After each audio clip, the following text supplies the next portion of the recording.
문화예술분과의 공식 마무리 투수입니다. 그래서 2년 전부터 제 마지막 시간을 담당하고 있습니다. 아마 저만 조마조마하는 게 아니라 목사님들 다 조마조마하실 텐데 제가 나오면 이제 교회 입장에 대한 얘기를 하려고 하다 보니까 늘 좀 이렇게 어려운 얘기가 될 수 있는 것 같아요. 그런 부분들을 좀 순화해서 오늘 좀 잘 얘기를 할 수 있으면 좋겠다라는 마음이고요. 우리가 좀 같이 그런 부분들을 마음으로 잘 전달하는 시간이 됐으면 좋겠다는 생각입니다. 저는 지금 Deep and Wide Foundation이라는 선교단체를 2년 전부터 운영을 하고 있습니다. 그래서 그 직전까지는 지난 9차 대회가 열렸던 그 버지니아에 있는 워싱턴 중앙장로교회에서 예배와 선교사로 오랫동안 섬겼었고 7년 사역을 마치고 지금 선교단체를 하고 있습니다. 저는 지금 40대 중반인데 저는 뭐 인생의 거의 대부분을 예배 사역자로 교회에서 사역을 했습니다. 그래서 예배 찬양, 월십 리더, 예배 담당 목사 그런 사역을 했고요. 학부 때는 이제 총진대학교에서 교회 음악을 전공을 했습니다. 그래서 그런 쪽으로 하나님께서 저를 더 사용하시자 그런 생각이 드는데요.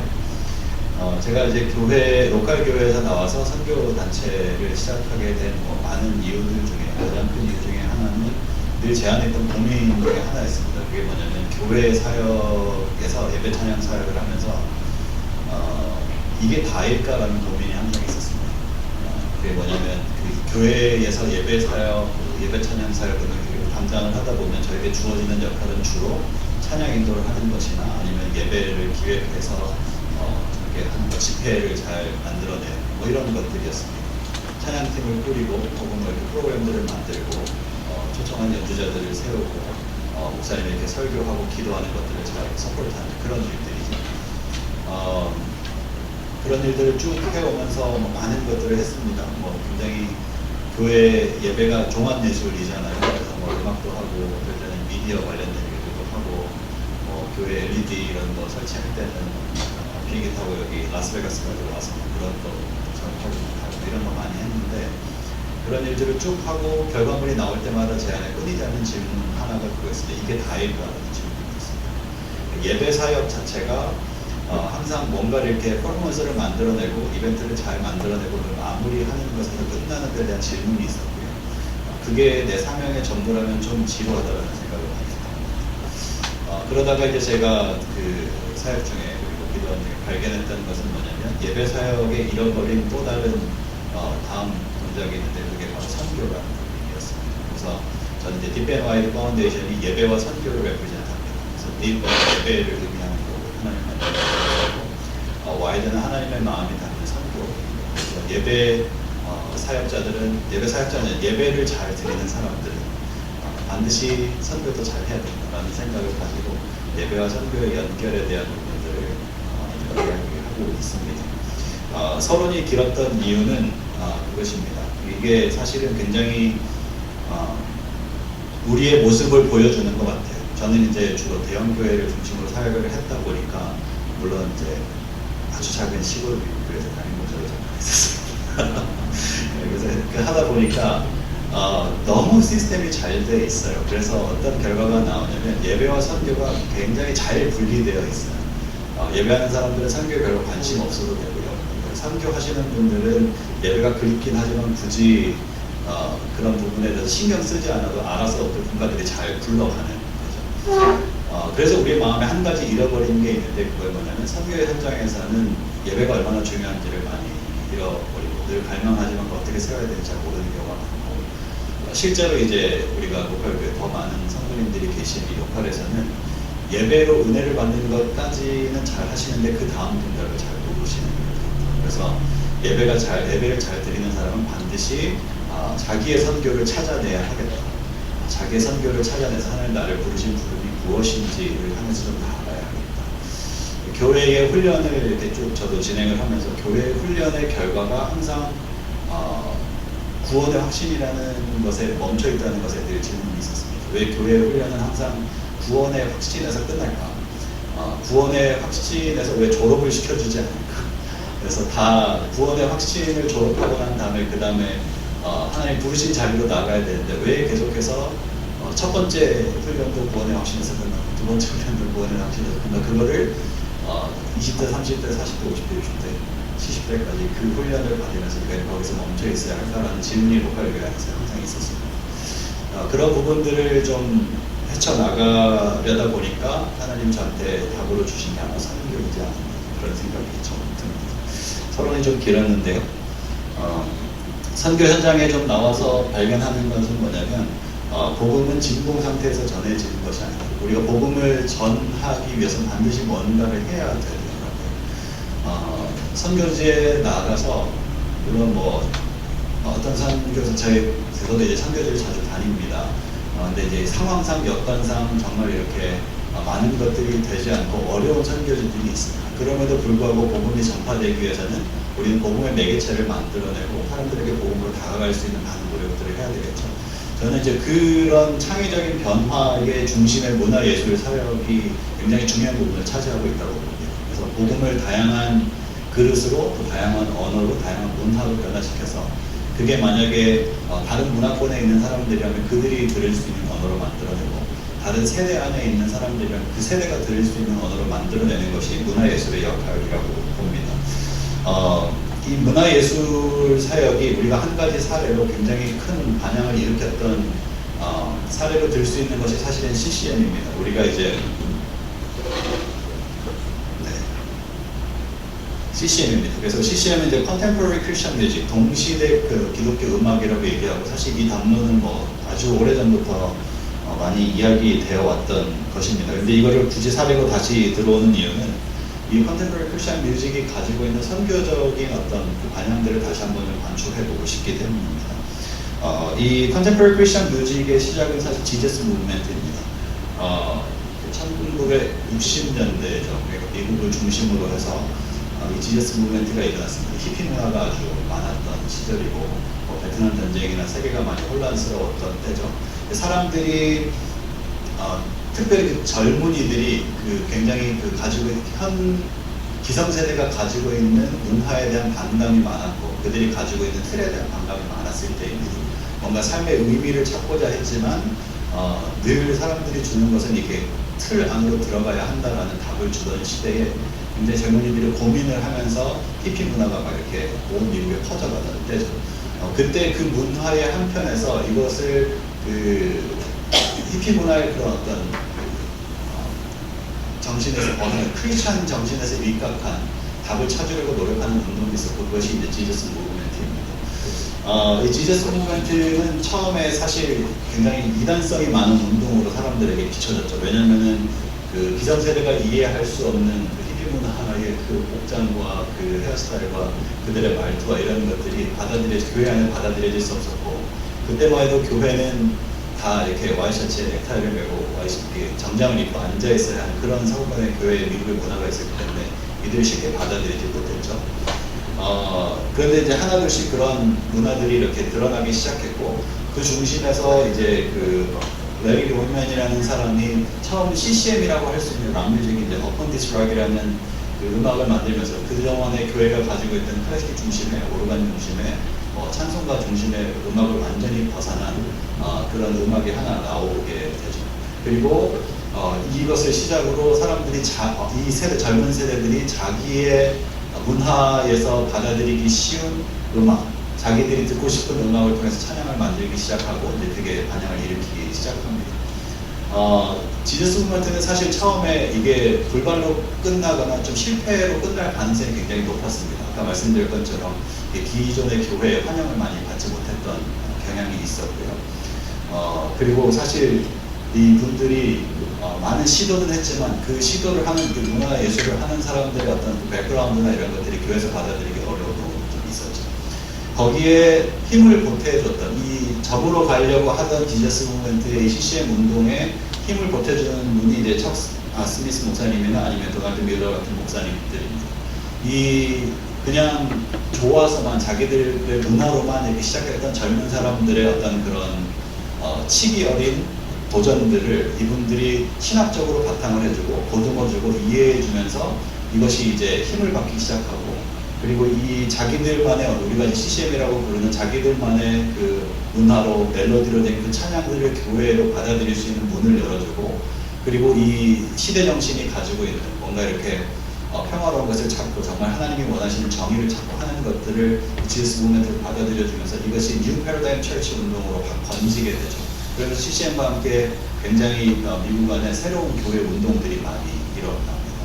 이게 굉장히 중요한 이유는 뭐냐면, 이것을 사실 우리가 알게 모르게 오늘날의 교회는 다 교회 노모로 받아들이고 있다는 사실이에요.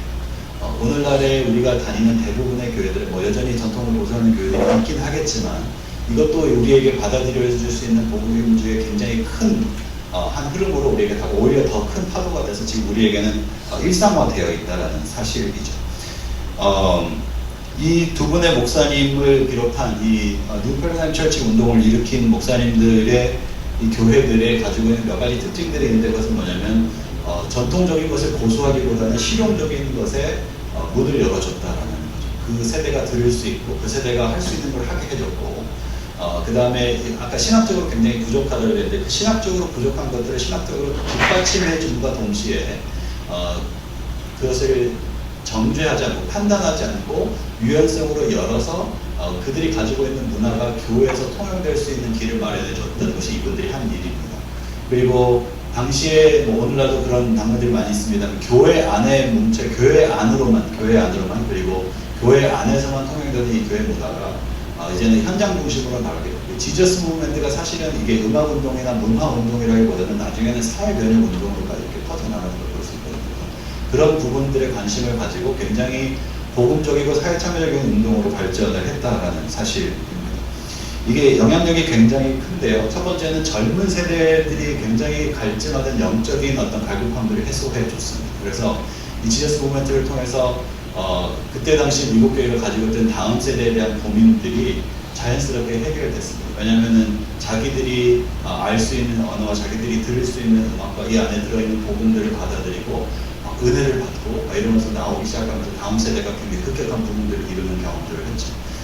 젊은 공동체가 회복됐습니다. 이 다음 세대가 없다고 다 사라졌다고 했는데 이제 교회 안으로 들어오면서, 그리고 이 히피 문화가 지저스 무브먼트 문화가 가지고 있는 그 자기들만의 어떤 그 결속력, 그 집단에 가지고 있는 그 공동체성을 회복하면서 따뜻하게 서로를 돌봐주는 게 회복되면서 공동체가 회복됐습니다. 교회의 탄력성이 회복됐습니다. 교회가 교회 안에서만 통용되던 것들이 사회를 받아들일 수 있는, 이 문화를 받아들이면서 사회를 받아들일 수 있는 운동이 되었고, 그리고 아까 말씀드린 것처럼 사회적 영향력이 되었고, 선교적인 기여를 하게 됐죠. 이게 이제 선교 현장에 가면 굉장히 많은 그 이야기들이 있는데, 그 중에 하나가 뭐냐면, 이렇게 생겨난 CCM 운동을 통해서 계속해서 나오는 그 주류들을 따라가 보면 이제 예배 운동들이 나타나잖아요. 그 예배 운동들이 선교 현장에서 일으키는, 특별히 아프리카나 뭐 이렇게 미국, 남미 이런 데서 지금 일어나고 있는, 그리고 예전에 일어났던 그런 예배 운동들 안에서 그 예배 찬양을 함께 부르면서 그 문화를 함께 누리면서 거기서 사람들이 회심하고 주님께로 돌아오는데 정말 수로 셀 수 없는 많은 결과들이 이렇게 이어졌다는 것을 볼 수 있죠. 그런데 CCM 운동이 지금은 사실 예전과 같지는 못합니다. 그 이유의 몇 가지를 들어보자면, 부모 세대의 영향력이 많고, CCM을 즐겼던 세대들이 이제는 어른들이 된 거죠. CCM을 즐겼던 사람들이 이제는 기성세대가 됐고, 오늘날 다음 세대들은 CCM 말고 또 다른 것들을 영향력이 있다라는 거죠. 이 다음 세대 몇 가지 특징들을 나중에 좀 우리가 봤으면 좋겠는데, 그렇고요. 그 다음에 이제 이 음악 중심으로 되어 있는, 그리고 굉장히 감정에 호소되어 있는 이 문화사역들이 나가게 되면서 결국은 똑같은 질문을 마주하게 되는데, 그게 뭐냐면 이제 신학적으로 그 바탕이 빈약하다라는 거예요. 그래서 복음이 뭐냐라는 질문을 결국은 더 하게 된다라는 거죠. 그리고 가장 큰 원인 중에 하나는 이 CCM 문화의 탄생부터 지금까지 오면서 늘 고민 중에 하나가 뭐냐면 상업화에 대한 부분입니다. 결국은 CCM이 유지가 되려면 이 CCM이 유지가 되려면 이 문화예술이 저희도 똑같은 이제 고민을 안고 있는데, 유지가 되려면 이 상업화라는 부분이 굉장히 아킬레스건이고 해결하기 힘든 문제가 되는 거예요. 그래서 이 상업화를 하기 위해서 감정적 자극에 과도하게 치우쳐 있다. 자아 중심적인 예배로 전환되었다. 음악 중심의 예배가 됐다. 주류 상업 음악의 파생물이 됐다. 어색한 하이 문화가 됐다. 도시란 신화가 됐다. 예배의 슈퍼스타 교회 오빠들이 생겨납니다. 그 다음에 성례 대신 음악을 사용하게 되고 이러면서 예배가 언젠가부터 예배 음악 찬양 사역하는 사람들이 예배 사역자가 되어버렸죠. 근데 사실은 그들은 찬양 사역자죠. 예배라는 걸 놓고 볼 때는 예배는 훨씬 더 큰 덩어리죠. 그래서 말씀도 있어야 되고 성례도 있어야 되고 많은 것들이 있어야 하는데 이게 너무 하나님과 나와의 1대1의 그 관계 속에 상호 소통하는 것, 내가 은혜 받고 내가 하나님께 반응하는 것은 간소화되면서 이런 문제들이 일어났고 어떤 사람들은 이것을 교묘하게 이용해서 상업화시켰다라는 거예요. 그래서 요즘 어떤 이야기들이 많이 나오냐면 이제 한국 교회는 제가 잘 모릅니다. 한국 교회 떠난 거예요. 전 미국 교회 다니거든요. 미국 교회 다니다 보면 요즘은 이제 사용하는 음악들이 패턴이 거의 비슷해요. 그래서 굉장히 이렇게 막 앞에 왕 이렇게 올라가 나오고 그리고 반복적인 가사가 이렇게 많이 되고 그 다음에 중간에 약간 좀 이렇게 다른 브릿지로 넘어갔다가 그 다음에 보조시켜서 다음 단계로 넘어가서 그 다음에 계속 아주 단순한 가사를 반복시키는 거죠. 그게 왜 그러냐면은 이거를 사람들에게 짧은 가사를 통해서 캐치하게 만들고 따라 부르기 쉽게 만들고 캐치하게 만들고 그렇게 해서 이제 그걸 가지고 서로 은혜를 나누는데 어떤 사람들은 은혜를 나누기 위한 목적이 아니라 그 음악을 바이럴시키기 위해서 그 음악을 사람들에게 이렇게 더 많이 듣게 하기 위해서 그런 용도로 많이 사용을 한다는 거죠. 그래서 하나 들어가 있구나.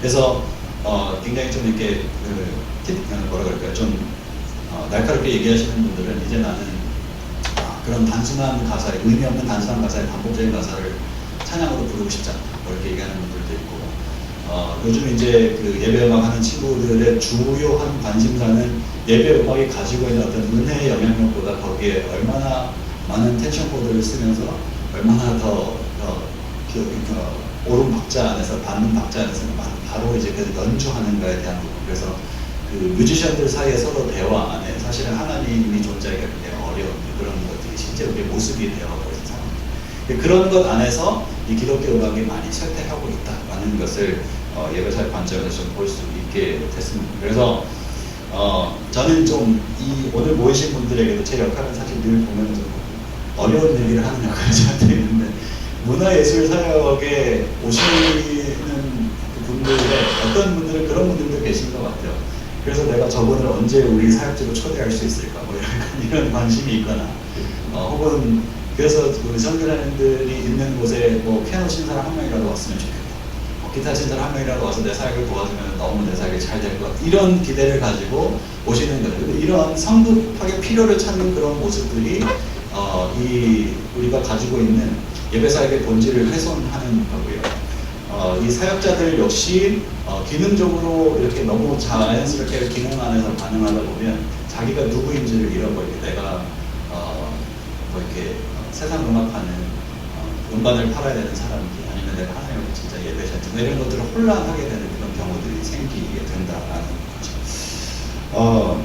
사실 한국 교회의 입장에서 이것도 이제 저희가 2년 전부터 계속 고민하고 있는 부분 중에 하나인데 죄송합니다. 여기랑 순서가 좀 다르고 한국 교회가 사실은 그 80년대, 90년대 그리고 2000년대를 넘으면서 사실 문화예술, 예배 찬양 이런 걸 통해서 굉장한 부흥을 경험하지 않았습니까? 뭐 다양한 요소들이 있겠습니다만 거의 그 가지고 있는 우리 선교회 사역자님들의 예배 사역자들의 그리고 우리 문화예술 사역자들의 힘을 절대 무시할 수 없습니다. 굉장한 영향력으로 한국교회 부흥을 이뤘고요.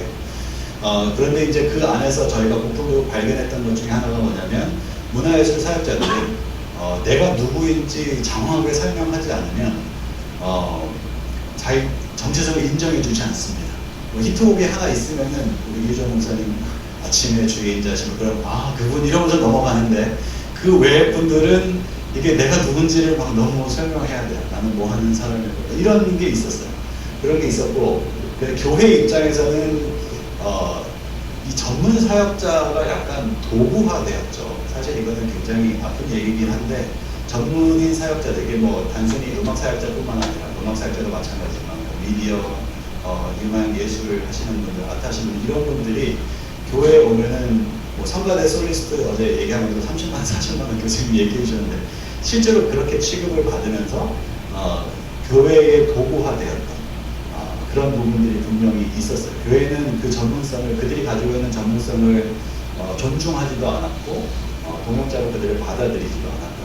근데 이제 그런 입장에 또 한켠에는 사역자들의 태도와 영성이 불균형화되어 있던 부분도 분명히 있었죠. 사역자들이 성숙하지 않게 그냥 기능만 앞세워서 사역을 했던 그런 모습이 분명히 우리에게 있었고, 그리고 이제 이런 서로 간의 그런 불신 가운데 교회는 사역자를 인정해주지 않고 사역자는 교회를 바라보면서 왜 이제 우리를 도와주느냐 이러면서 이렇게 불량한 태도를 보이고 이런 불신 가운데 사실은 교회가 문화예술 사역자들을 지원하고 양육하고 훈련해야 하는 그 타이밍을 사실 놓쳐버리고 이제 나중에 보면 아시겠지만 그런 분들이 굉장히 교회에 대한 깊은 상처가 있는 분들이 많이 있습니다.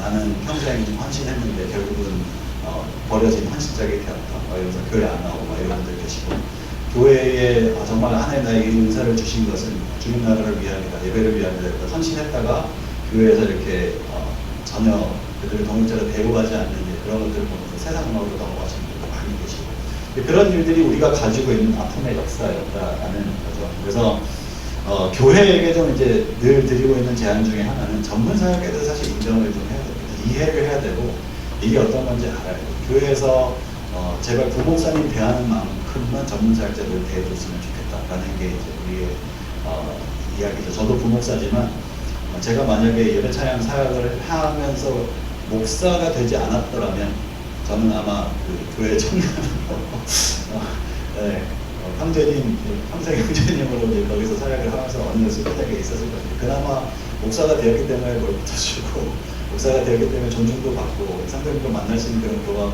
집합이 생기지 않습니다. 그래서 제가 아는 그 교회 안에서 문화예술 예배 찬양 사역을 하는 사람 중에 처음에 예배에 자기는 안수받지 않겠다고 나는 평신도 사역자로 하나님 섬기겠다고 이렇게 자원했던 중에 마지막까지 평신도로 남아있는 분은 없습니다. 결국은 다 안수를 받으시고 막 그렇게 넘어가게 되더라고요. 왜냐면은 전문 사역에 대한 이해가 없으니까 그 존중과 또 그런 어떤 동역자로서의 초대로 나아가기 위해서는 어쩔 수 없이 신학을 해야 되는 그런 한계들이 존재하게 되는 거예요. 또 교회 입장에서는 이제 늘 이제 유종 목사님이나 저희가 똑같이 하는 얘기 중에 하나가 문화예술은 대다수의 모든 사람들이 할 수 있는 영역은 절대 아닙니다. 다 똑같이 우리 할 수 없고요. 우리가 다 똑같이 이렇게 송중기처럼 생기셔가지고 피아노 잘 치시는 우리 동민 선교사님처럼 저희가 그렇게 할 수 없어요. 저는 굉장히 특별한 은사거든요. 그래서 그런 창조적 소수에 대해서 교회가 그들을 발굴하고 양성하는 일들에 대한 관심이 이제는 좀 필요하겠다. 이거를 단순히 한 사람의 어떤 누가 하나 반짝 나타나면 이제는 저 사람이 이제 막 온 교회를 다 돌아다니고 전 세계를 다 돌아다니고 그 사람에게 모든 게 막 집중되고 막 이런 그런 팬덤에서 좀 벗어나야 될 때가 되었다. 그래서 교회는 좀 이렇게 체계적인 부분을 통해서 이런 것을 양육할 수 있는 교회들이 한 가지 나왔으면 좋겠다. 멘토링 프로그램, 이 문화예술 사역자들은 은사가 있지만 교회 사역이나 선교 사역은 완전히 또 다른 영역이거든요. 그 부분에 대한 훈련이 필요하고 신학적인 교육이 필요하고 태도적인 교육이 필요하고 사역에 대한 지혜도 필요하고 이런 것들을 좀 도와줘야 하겠다. 그래서 멘토링 프로그램과 교육 훈련이 필요하고 그 다음에 이제 장기적으로 지속 가능한 모델이 연구되어야 하겠다. 이건 너무 어려운 문제예요. 이제 저희가 이렇게 우스갯소리를 하는 얘기가 돈 없는 문화예술이 어디 있냐 얘기를 많이 하는데 여러분이 얘기하시는 그 문화예술은 알고 계시죠? 문화예술은 전혀 쓸모가 없어야 가치가 더 높습니다. 그거 알고 계신가요? 그게 원래 예술의 특징이거든요. 굉장히 심오해지죠. 쓸모가 없는 가치가 높은 것이 심오해지는데 문화예술의 그런 창의적인 것이나 그것이 가지고 있는 그 깊이 있는 그 안에 숨겨진 그 언어를 이해할 수 있는 것들, 그런 것들을 우리가 인정하고 그런 것들을 계속해서 시도할 수 있고 도전할 수 있고 하는 그런 모델들을 교회가 좀 지원해 주는 거예요. 이런 얘기를 제가 하고 있지만 이게 얼마나 뜬구름 잡는 얘기인지 저도 알고 있기 때문에 그래서 제가 이렇게 나오기 되게 싫어합니다. 그래서 그런 것들 구조가 좀 만들어지면 좋겠다. 그리고 이제 기획력, 재정 이런 거 얘기했는데 아까 했던 얘기랑 좀 비슷합니다. 그냥 누구 하나 보이면은 그 사람 데려다가 쓰려고 하는 일회적인 그런 소모적인 부분들은 당장에 뭐가 이렇게 반짝하는 게 있을지는 모르겠지만 결국에는 좀 장기적으로 보면 그것보다 우리는 조금 더 체계적인 부분이 필요하겠다는 거죠. 그리고 파트너십 커뮤니티 형성, 이제 이런 목사님 했던 얘기랑 맥락이 같습니다. 그래서 이 문화예술 하는 사람들부터 시작해서 이 교회들이나 이런 데 관심 있는 분들의 좀 연대가 필요하고, 또 선교 현장과 이 문화예술 안에 있는 분들의 어떤 연대가 좀 필요하다. 교회 사역을 하면서 이건 좀 굉장히 너무 적나라한 얘기일 수 있습니다만, 교회 안에서 문화예술을 하시는 분들이 선교 현장에 잘 안 나옵니다. 문화예술 사역자들이 선교 현장에 나가서 고생하고 싶어 하지 않습니다. 그래서 선교사님들 입장에서 문화예술 사역자들을 바라보면서 좀 이제 저희가 문화예술 사역 어쨌든 패널을 썼으니까 부끄러운 부분 중에 하나는 뭐냐면, 문화예술 사역을 하는 사람 중에 선교적인 마음으로 그것을 하려고 하는 용기나 헌신을 가지고 있는 사람이 적습니다. 그런 부분에 대해서는 사실 스스로 좀 이렇게 좀 돌아보면서 하는 반성하는 부분이기도 합니다. 그래서 그런 것들을 좀 연계하면서 사역자들은 그런 마음을 가지고 이 일들을 좀 진행했으면 좋겠다. 그래서 문화예술 사역자들은 태도를 갖춰야 되겠죠. 겸손하고 신실하게, 하나님 앞에서 겸손하고 하나님 앞에서 신실하게, 사람들 앞에서는 마찬가지죠. 해야 되고요. 다음 주자를 발굴하나. 그래서 문화사역 예술을 하면서 좀 현장의 이야기들을 들어보니까요, 여기도 똑같더라고요. 복관 열쇠를 잘 안 남겨줍니다. 그래서 내가 끝까지 붙잡고 있는 경우들이 굉장히 많은데, 결국은 우리가 지켜야 할 것은 어떤 사라져야 할 옛것이 아니라 새로 나타나야 할 것들을 우리가 좀 더 발굴하고 지켜야 하기 때문에 결국은 복관의 열쇠를 주는 걸 우리가 해야 된다. 그 다음에 이제 제가 이걸 하고 싶은 건데, 자신의 선교를 발견한 문화예술 사역자들이 자신의 재능을 통해서 뭔가 이렇게 그런 것들을 잘 음반을 만든다든지 프로그램을 만든다든지 이런 거는 잘 하지만, 자기의 선교를 발굴하는 사람들까지는 참 적어요. 제가 늘 고민했던 게 뭐냐면, 퍼포먼스만 잘하면 공허하다. 그거 끝나고 나면, 예전에 이제 제 동생이 우스갯소리로 제가 예배인도 하면 하게 은혜롭게 찬양했다고 내려와가지고 자꾸 이렇게 같이 저희 청년들 때 친구들하고 이렇게 실없는 농담을 막 하니까, 저 앞에 은혜 줬던 사람이 내려와서 실없는 농담을 하고 있는데, 그게 제 동생이 좀 한심할 만한 거여서 형은 예배가 끝나면 기타 케이스에 같이 넣어서 좀 이렇게 집에 데려오고 싶다. 네, 그런 얘기를 했었는데, 그 퍼포먼스만 하는 자리에서 누리는 그 은혜는 어떤 삶의 현장에서 드러나지 않았을 때 사람들이 볼 때 진정성이 없게 보이는 거죠. 그래서 이 예배를 잘 드리는 사람은 반드시 자기의 선교를 발견해서 자기의 삶으로도 그것을 녹여내는 것들을 볼 수 있었으면 좋겠다. 라는 이제 그런 얘기들을 좀 하고 싶었습니다. 지금 시간이 어떻게 됐죠? 더 많이 쓰라고요? 네.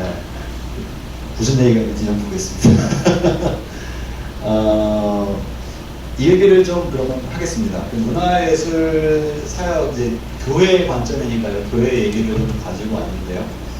이제 제가 아까 처음에 도입의 시작을 컨템포러리 크리스천 뮤직으로 했는데, 요즘 아이들, 우리가 흔히 얘기하는 MZ 세대도 이제 M은 약간 이제 20대 중반을 넘어가서 이제 30대 가까워지고 있거든요. 그래서 M도 사실은 옛날 사람입니다.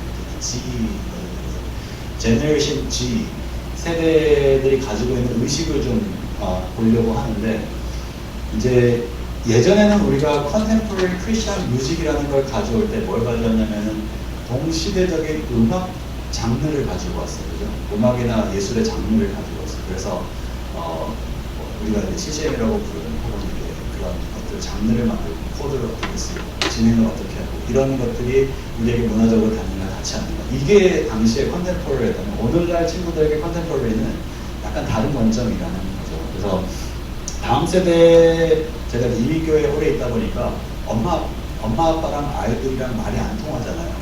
느끼지 않으십니까? 네. 저도 이제 저희 딸이 이제 13살이 되어갑니다. 8학년에 올라가는데, 아빠 제발 영어 좀 하지 말라고. 그런 뜻이 아니라고. 뉘앙스가 다르다. 이제 컴플레인을 듣고 있는 중인데, 말이 안 통해요. 제가 하는 말을 그 아이들이 100% 알아듣지 못하고 그 아이들이 하는 말을 제가 100% 알아듣지 못하고 그런 이민 사회 살면서 그런 문제를 느끼게 되는 거예요. 제 아내는 1.5세로 영어를 잘 하거든요. 그래도 안 통해요. 네, 그래도 안 통해요. 그리고 저희 가정의 목표는 원수가 되지 말자. 그래서 그냥 알아서 살으라고 나도 그냥 원수가 되지 말고 나중에 정상으로 돌아올 때까지 기다리자. 사춘기를 잘 못 내더라면 놔두자. 그런 마인드인데 이 아이들하고 접할 수 있는 유일한 통로가 문화예술이더라고요.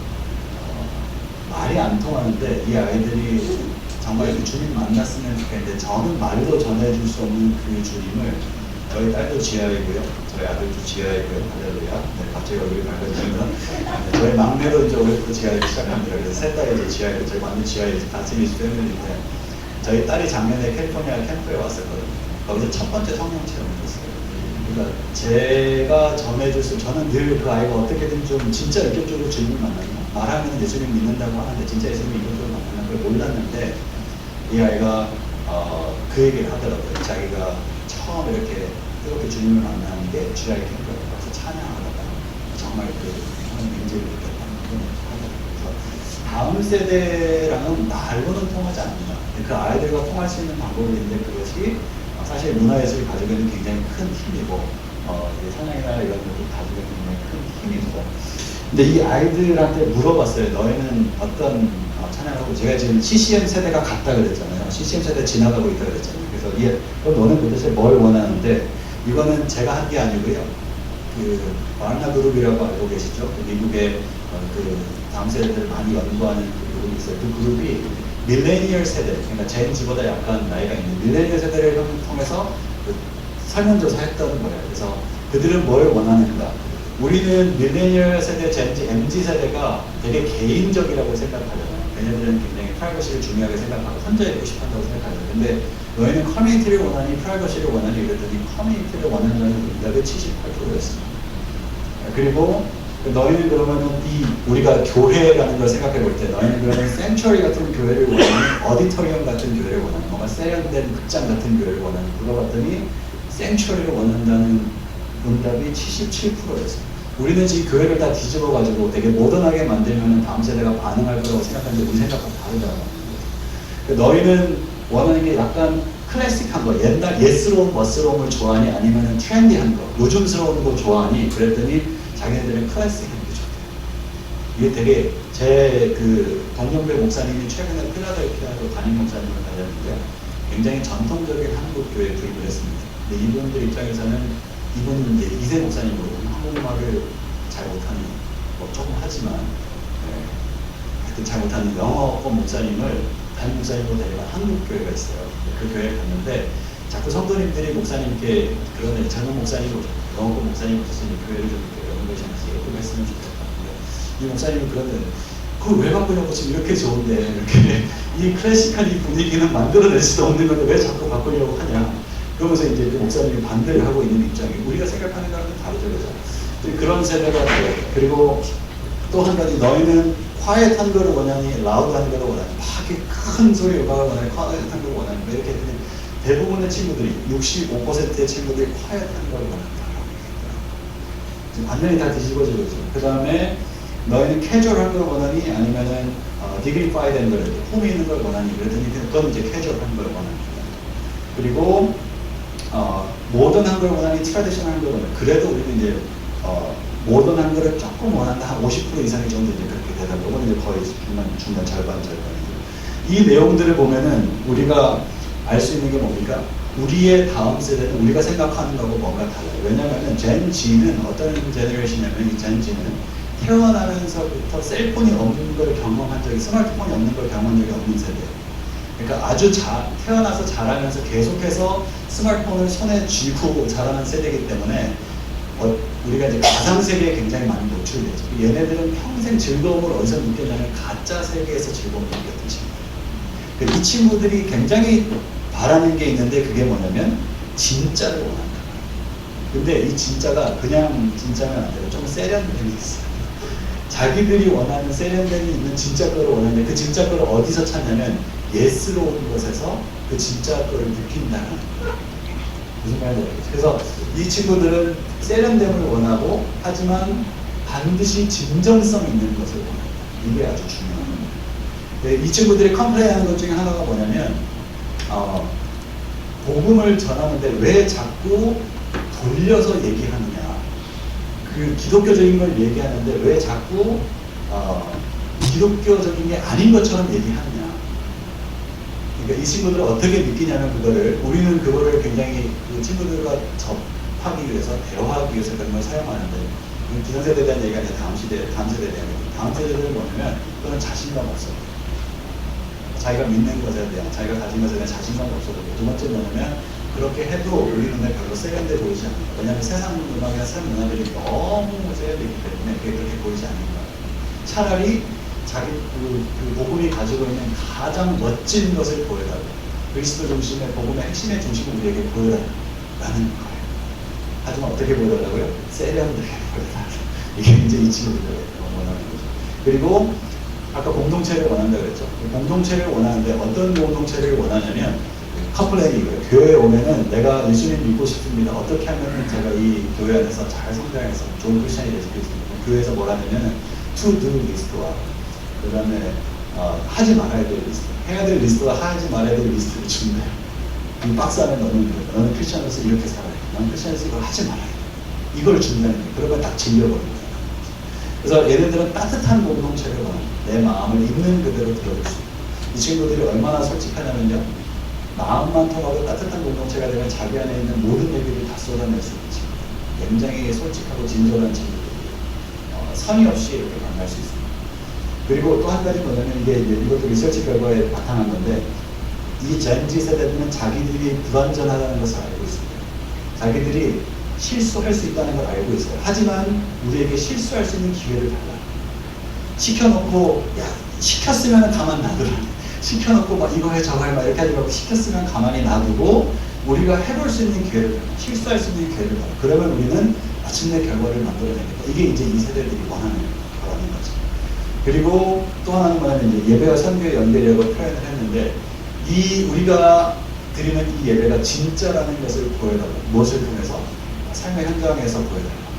당신의 삶의 현장에서 보여달라. 우리가 당신을 존중할 수 있게. 부모님은 내가 엄마 아빠를 존중할 수 있게 엄마 아빠가 진짜 크리스천이라는 걸 나에게 증명해달라. 교회에서 예배만 잘 되지 말고 부용 모임만 잘 가지 말고 진짜 크리스천이라는 걸 나를 대할 때 엄마 아빠의 이웃들을 대할 때 일터에서 일할 때 그죠? 캐시 찍을 때 세금 낼 때 이런 거 보여달라는 거예요. 그 예배와 선교의 연결. 그래서 예배를 드렸으면 예배자답게 사는 모습을 보여달라는 게 젠지가 원하는 거예요. 그래서 다음 세대에 대한 이 결론을 좀 얘기하자면 이 친구들이 원하는 건 뭐냐면 이거는 사실 책 이름입니다. Beyond Cheap Grace라고 제가 신학교 다닐 때 저희 교수님 에디 파디아 교수님이 쓰셨던 책 이름인데요. 사실 이 책은 이런 의미는 아니에요. 이 책은 이제 약간 남미 신학과 관련해서 굉장히 정의롭고 사회정의와 이런 부분들에 복음이 참여해야 되는 것들, 저스티스에 대한 그런 내용인데, 근데 이 Beyond Cheap Grace의 말이 너무 좋아요. 왜냐하면 오늘날에 가지고 있는 기독교 문화예술이 자꾸 값싼 복음을 담아내는 도구가 되려요. 근데 이 다음의 세대가 원하는 것들을 뭐냐면 값싼 걸 원하는 게 아니라 진짜를 보여요. 그게 크던 작던 요즘 친구들은 큰 컨퍼런스에 별로 관심 없습니다. 그죠? 요즘 친구들은 막 큰 레이블 음악에 별로 관심 없습니다. 그죠? 그런 거에 별로 관심 없고 진심으로 하는 거, 진정으로 하는 거, 자기가 좋아서 그것에 모든 것을 드리는 것. 자기가 진짜 복음이 좋고 선교가 좋고 예수님이 좋으면 그것을 진심으로 하는 모습을 보여주면 나도 그것을 따라가겠다.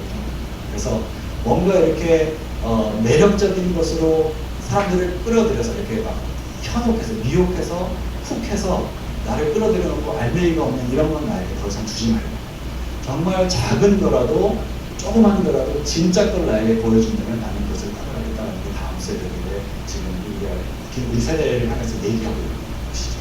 그래서 문화예술에 대한 부분은 사실은 가치에 대한 부분이지 않습니까? 그래서 우리가 이 가치들을 우리가 가지고 있는 하나님 주신 좋은 인사로 담아낼 때 그것이 정말 진정성 있게 보이기 위해서 진정성 있게 보이는 게 아니라 진정하기 위해서 어떻게 해야 하는가 이게 이제 문화예술이 가지고 있는 굉장히 큰 과제라고 생각하고 이 일들을 우리가 좀 잘 해낼 수